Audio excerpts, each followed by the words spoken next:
Welcome everyone back to weekly weather updates, and in today's video we have the latest from the live radar. Run for the latest UKV, have a look at the precipitation and the temperature over the next 5 days, as we have got cold, if not very cold, northeasterly winds streaming in off the North Sea.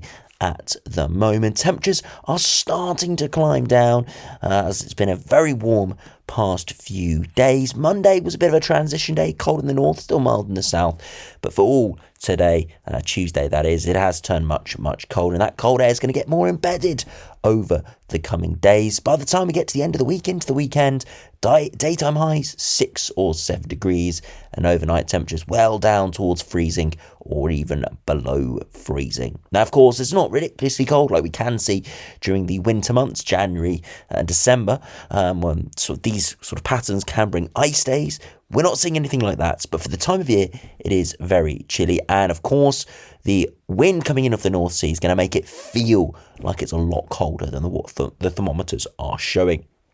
But of course, if you really enjoyed those warmer conditions we saw through the weekend, and you hate the fact that it's turning much colder, then there is an end in sight. Not this week, but perhaps into next week, we are going to see those northeasterly winds and easterly winds starting to grade away, and we'll start seeing more of a westerly flow returning. It doesn't look like it's going to go very warm or very mild. At this stage, just look like it's going to be return back towards average. Those high teens or 20 degrees, like many people saw through the weekend, we're unlikely to see that for the next week or two at least, unfortunately. But at least it does look a little bit better as we do head into next working week. Things do look like they will turn a little bit milder, as we'll see from the longer range charts.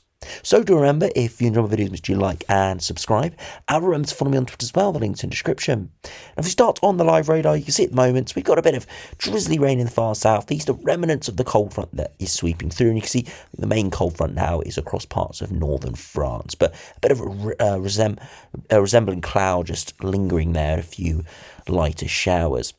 Further northwards though, where we've got very cold air streaming in now, seeing convection taking place, pretty typical in these sort of airflows, and you can see towards the coast there more rain, and further inland they're turning more to snow, especially over the higher ground, but not exclusively. And in the next few days, especially through Wednesday afternoon and evening, we could see more of these showers turning to snow, or at least having a wintry flavour, especially with higher intensities.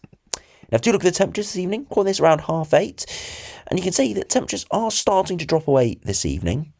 Nothing too ridiculous yet, as I did state. We've still got a bit of milder air trapped to the surface, but we've got clearer skies in the far southeast, a bit of lingering cloud in the Midlands and northern and eastern areas. Across Wales, northern England into Scotland, temperatures already down towards freezing. Complete contrast to what we saw this weekend, where temperatures were up towards 19 or 20 degrees. Nope, now we're seeing frost. Just shows you how up and down spring temperatures can be, especially through March, when we can see the best of spring. We can see those 20 degrees, sunny, beautiful days, but we can also see those freezing cold 5-degree days with overnight frosts.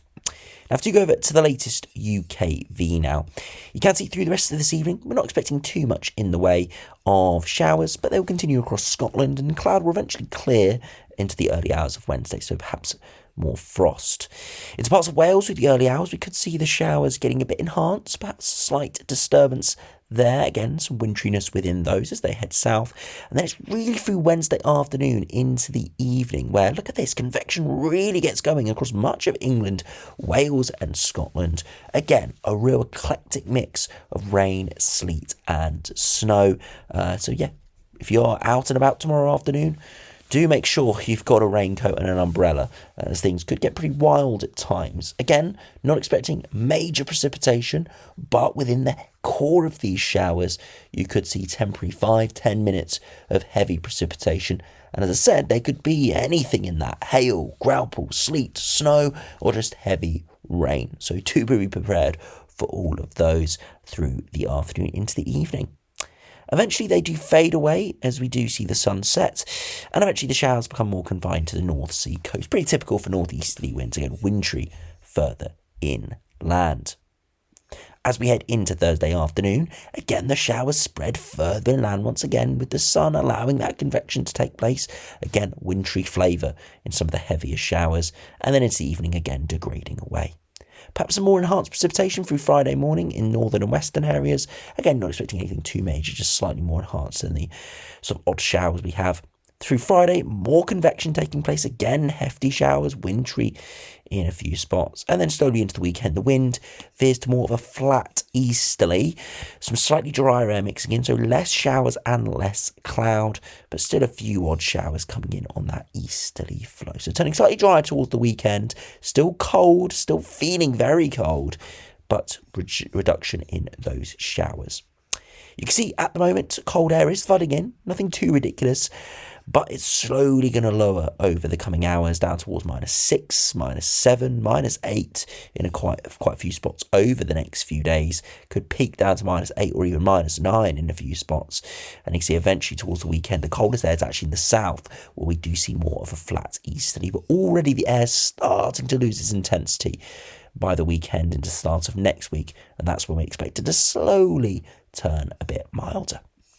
Now, after you had a look at those overnight temperatures, you can see in many areas tonight, temperatures hovering just above freezing, 2 to 4 degrees, but a few spots dropping down towards freezing, those sort of areas that we saw on the live radar. Into Wednesday afternoon, temperatures chilly, but nothing too special, 5 to 8 degrees, a good kind of 4 or 5 degrees below average, and these are sort of the benchmark temperatures we're going to be seeing for this week. Some days might be a degree or two colder, but generally we're talking about those sort of 5 to 8 degree highs. Again, with a bit of cloud, few showers, feeling colder, bit of sunshine, feeling perhaps more like those temperatures or slightly milder. But of course, with that northeasterly wind streaming in, it's never going to feel warm out there. You just might get a few brief respites with a bit of strong March sunshine. Into Wednesday night, again, temperatures not dropping away too far, slightly cooler, 2 or 3 degrees, a few spots towards freezing, maybe more spots further southwards or westwards, again, away from those stronger winds, dropping down towards freezing. And then into Thursday afternoon, temperatures really struggling here. Again, 5 to 7 for most, maybe an isolated 8 or 9. And then into the evening, once again, temperatures dropping away close towards freezing, but much more widespread across southern areas. This is that wind slowly veers to more of a flat easterly, perhaps gets lighter, allowing the winds, with those winds dropping, allowing those temperatures to cool even further. Into Friday afternoon, once again, 5, 6, maybe 7, an isolated 8 is possible. And again, into Friday evening to Saturday, a widespread, pretty harsh frost there, down towards -1, -2, -3 in a few spots. And again, into Saturday, temperature slightly higher, less showers, maybe around the 8 or 9 degree mark. Still cooler than average by a good 3, 4, maybe 5 degrees. And finally into Sunday, yes, by day temperatures are slowly climbing up with less showers and cloud, but overnight the temperatures are very cold, still down towards -1 or -2. And into Sunday, more around the 7 to 10 degree mark. Still colder than average, but slowly recovering, and that's expected to continue into next week.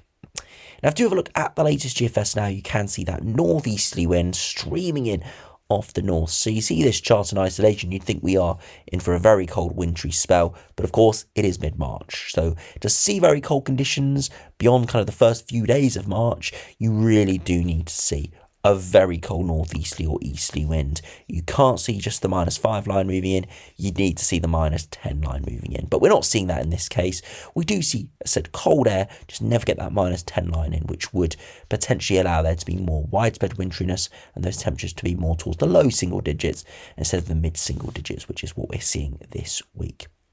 Through the weekend, though, you see the air mass eventually runs out of steam, but still under high pressure, still chilly air mass, so frosts likely continue even into early next week. It's really by the middle of next week where those temperatures start to properly climb again, as we start to see the westerly winds breaking through.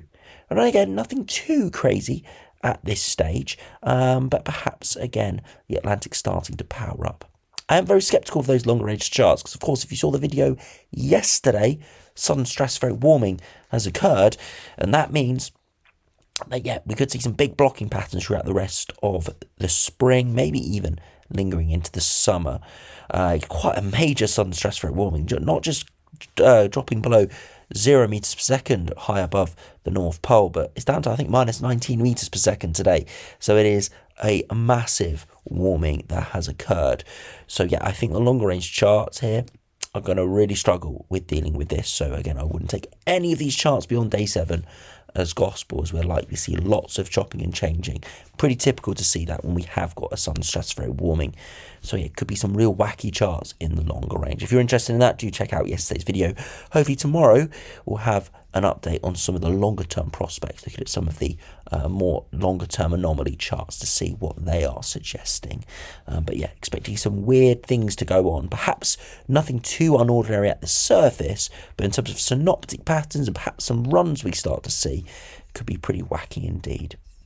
Now, to compare to the GM, again, northeasterly winds, typical coming in at the moment. Flat easterly by the weekend, but eventually high pressure topples, stay cold into next week, but eventually the westerly winds do re-emerge. And again, nothing too out of the ordinary here. Jet stream is still to our south though, so even though it's not going to be cold, it's still going to be chilly. Temperatures are probably not going to recover too much. We'll likely get back into the double digits here, 10, 11, maybe 12 degrees.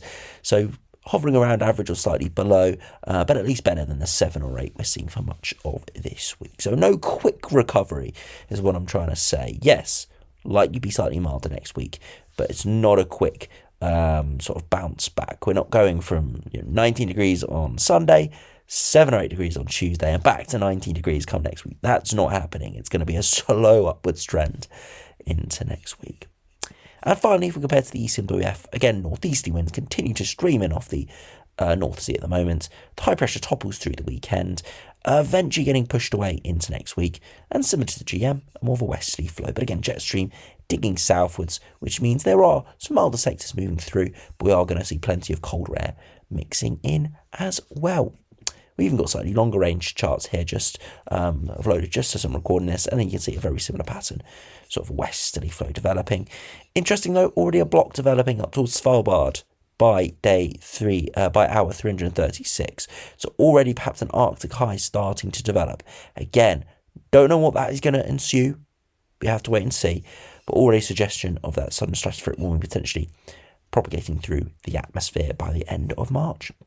And finally, if we finish by looking at the latest ensembles, very cold over the next sort of 7 days or so. See, the 1991 to 2020 mean is around the 0 to 2 degree mark over the next week, and we're generally around the -5 to -7. So we are a good 5 to 8, maybe 9 degrees below average, depending on the day. But you see, by the weekends into early next week, we're going to see those temperatures slowly rising. It does take a gradual, it does take its time, is what I'm trying to say. You can see from around Saturday, Sunday, it does start to creep up, but doesn't get back towards average, perhaps until kind of next Wednesday, maybe next Thursday, all dependent on how quickly the westerlies break through against the higher pressure. But you can see the high pressure does break down because precipitation picks up and the upper temperatures get back towards average. But of course, surface temperatures taking their time as well. Look at that, 6, 7, 8 degrees at best over the next few days, slowly climbing into next week, maybe up towards the low to mid-teens again into the final week of March. We're only just out of the first week of March, but the next time we could potentially see temperatures that you could categorise as being pleasant and properly mild might not be until that final week of March. GFS here suggesting 15, 16 degrees, perhaps into that final week or so. And finally, if we compare to the latest ECMWF, the midday run has just come out, but it's not fully out yet, so there's no point really looking at it. It's pretty much telling us what we already know. It's going to be cold over the next week. You can see generally very similar temperatures getting down to their coldest, perhaps actually through the weekend as it turns into a flat easterly. And then by next Monday, Tuesday, slowly climbing up and similar to the other runs, getting back towards average around the 19th, 20th, crossing average and kind of hovering around average, with fairly moderate precipitation as well, but nothing too crazy. Again, one to keep a very close eye on. We'll have to wait and see how it does develop over the next week or two. Of course, got that sun stratospheric warming that has taken place, and that is going to start to impact the models over the next sort of few days, next week or so. I suspect we will see some very interesting charts. But yeah, that could have some big knock-on effects. So again, don't take any of these longer range charts too literally. Whenever we see an SSW, we know it can be highly unpredictable.